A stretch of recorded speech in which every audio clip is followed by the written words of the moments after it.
Okay, wow.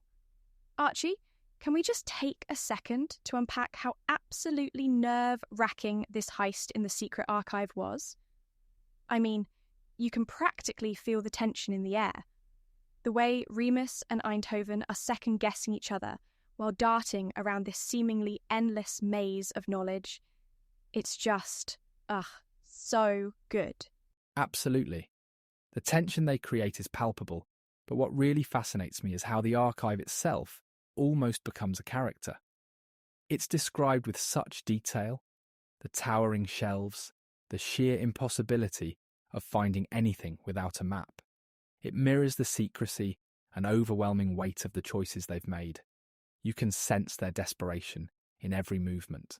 Yes, and it's more than just an archive, isn't it? It feels like it's this treasure trove of hidden truths, almost like a vault for unspoken secrets of not just science, but humanity itself. I mean, how could anything like that even exist under London without anyone knowing? It's wild. That's a great point. It's almost as if the setting itself represents the fragility of truth and the lengths people will go to control or exploit it. And Remus, he's struggling with that too. You can tell he's this reluctant participant, questioning everything about Ms. Keller and their mission. His distrust of her feels so personal, almost like it's a conflict of values rather than logistics. Oh, totally. It's like this whole push and pull of loyalty versus self-preservation. I mean, Remus has these ideals, right? Nullius in verba, trust no one's word. But at the same time, here he is, caught up in this shadowy mission with someone he doesn't even believe in. And can we talk about Bide for a second? Bide.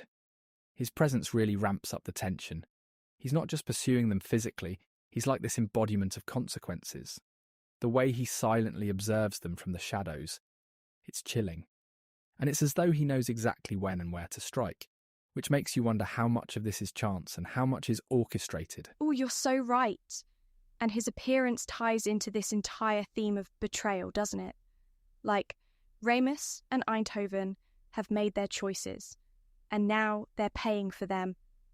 It's almost poetic in a really dark way. Oh, and the way the archive itself is described, so claustrophobic, so vast. It's such a perfect metaphor for the secrets they're literally swimming in. It is, yeah. It's almost like the deeper they go into the archive, the more they're lost, not just physically, but morally. They've crossed lines they can't uncross, and you get the sense that this isn't just about stealing a scroll. It's about what they're willing to sacrifice to survive. And all of this builds up to the eventual showdown, which, I have to say, is one of the most captivating parts of the chapter. Right! It's so cinematic. The heist, the stakes, and that ending. It leaves you this close to shouting at the pages. Just imagining this as a scene in a film is enough to give me chills. Definitely. It's a masterclass in pacing and setting, and I think it's a testament to how well this book plays with genre conventions. It's a heist, yes, but it's also a deeply philosophical chapter about trust, betrayal, and the cost of knowing too much, or too little. And it's only going to get better. Next up, we delve into Sam and Jasper's journey to the Royal Society, which feels like this whole other side of the same coin. Hidden technologies, ethical dilemmas. I can't wait to dig into that. All right, Amy. Speaking of ethical dilemmas and the cost of knowledge, let's shift over to Sam and Jasper. Their trip to the Royal Society feels like the perfect companion to everything we just discussed. It's still about hidden truths and navigating murky morality, but in this case it's wrapped in the guise of scientific innovation. What really jumped out at you from their journey? Oh my gosh, Archie, where do I even start?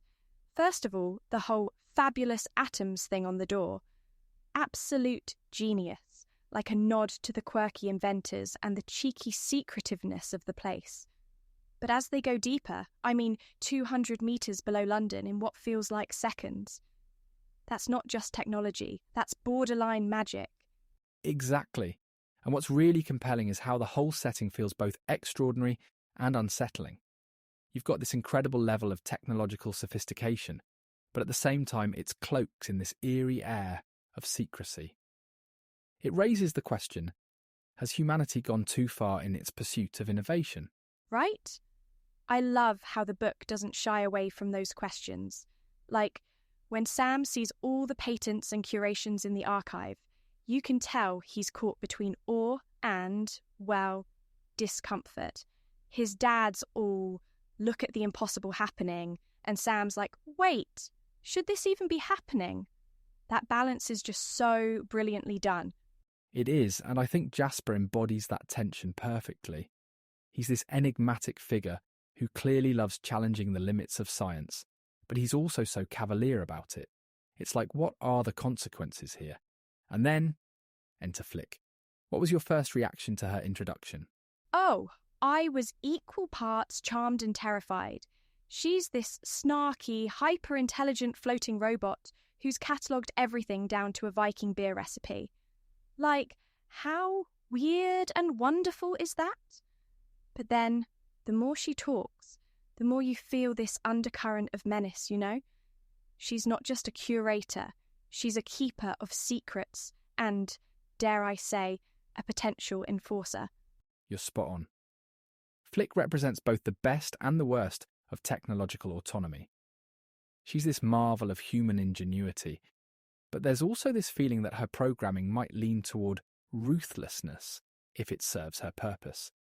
It adds another layer to the ethical dilemma. How much control over technology is too much? Exactly. And honestly, the way she pokes Sam in the forehead? Classic. But also kind of a way of reminding everyone who's really in charge down there. She's not just following orders, she's interpreting them, which is such a scary thought. Her whole existence feels like a warning about what happens when tech becomes self-aware. And that makes her so integral to this chapter. She's the intersection between knowledge and power. It's interesting too how she mirrors the overarching tension in the book, of progress at the cost of control.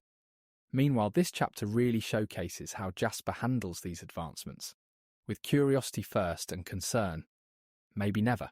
Ha ha, totally. And poor Sam's just along for the ride. I mean, the poor kid is grappling with some huge revelations. And then there's his dad, basically walking around like this all-powerful wizard of tech. It's such a great dynamic to explore because you see how their perspectives clash. Jasper almost represents progress without limits, while Sam is like, hold on, should we maybe think this through first? It's a classic generational divide, isn't it? Jasper is so confident in the wonders of science, while Sam is a little more cautious, maybe even sceptical. And in a way, the archive itself reflects that contrast. Hidden, full of untapped potential, but clearly dangerous if mishandled. Absolutely. Oh, and those little details like speed lifts and the robot origins, the way the book sprinkles in this lore without bogging you down is such a treat. It gives you just enough to be curious without overloading. I love how it manages to make this world feel so lived in, yet mysterious at the same time. The pacing is so well done for sure. But don't forget, the ethical dilemmas aren't just about the cool tech. It's also about accountability. How do these advancements affect the rest of society? And what happens when only a select few get to wield this knowledge? It's that constant thread of morality that keeps this book so gripping. And you can tell these aren't just hypothetical questions either. The consequences are coming and fast. Which, speaking of, we're about to talk next about that huge confrontation in the archives. The stakes go up like crazy and, oh boy, the betrayals. I can't wait to dive into that, can you? Wow, Archie, just like we were talking about, this final section takes all those tensions around control, secrecy and morality and cranks them up to 11. The confrontation in the archives. My heart was racing. Every beat, the stakes, the betrayals. It all felt so inevitable, yet so shocking at the same time. Absolutely, Amy. It's such a brilliant culmination of all the tension that's been simmering throughout the chapters. I think what stood out to me the most wasn't just the physical peril, but the emotional weight behind every decision. The cost of betrayal, especially for Remus and Eindhoven, feels so raw. Right? And Remus, poor guy. You can just see how torn he is. There's this moment where he realizes it's all too much. The lies, the betrayal, the literal chaos spinning out of control around him. And then you've got Ms. Keller. She's just so chilling, don't you think? Oh, without a doubt. What makes Ms. Keller so compelling as an antagonist is her complete ruthlessness. She operates on this level of morality where the ends always justify the means. It's pragmatic to the extreme. In a way, you start to question, is she a product of the world she moves in? Or is the world shaped by people like her? Ooh, good question. It's like she's the embodiment of ambition gone dark, isn't she? And those references to King Ferdinand and his macabre museum. Come on, that's peak villainy. But at the same time, you almost want to, I hate saying this, you want to admire her methodical approach. I know what you mean. She's fascinating because she's not chaotic, she's calculated, and that's what makes her scarier. Ms. Keller isn't just a villain, she's a force that seems completely unstoppable. She tricks Eindhoven into doing her bidding, and then coldly discards him for failure. It's cruel, but it's also frighteningly efficient. Efficient is right, but it's also so tragic. Eindhoven's desperation, his regret at betraying Remus, it's heartbreaking.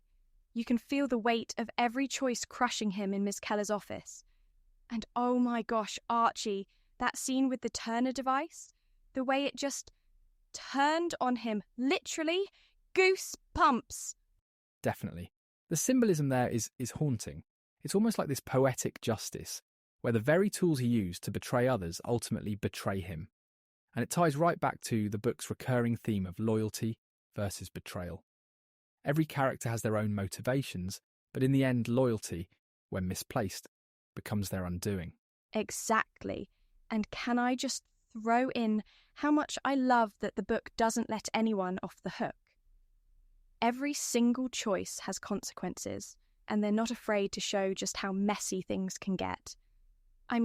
Ms. Keller walking out, leaving Eindhoven paralysed and conscious. I had to put the book down for a second just to breathe. It's such a powerful moment, and what's even more fascinating is how it sets up the larger stakes for the story. Ms. Keller isn't just ruthless for the sake of being evil, it's about showing the reader how high these stakes really are. If this is what happens to someone who fails her, imagine what she'll do to achieve her ultimate goal. Terrifying. But speaking of stakes, we've got to touch on that last glimpse of Remus. He's bleeding out, exhausted, and you just know he's been pushed to his absolute limits. His last act of sending Eindhoven away. Archie, I can't. He might be a thief, but he's got so much humanity under all that snark. Exactly. And that's what makes the story so gripping. It's about these moral shades of grey where no one is entirely good or bad. Even in their worst moments, the characters show glimpses of something deeper. A code, a past regret, a fleeting sense of guilt. And then there's Bade, who honestly deserves his own deep dive. Oh, totally. Bade's this terrifying shadow throughout all of it, just watching, waiting, and striking with precision. He's like this walking, breathing consequence.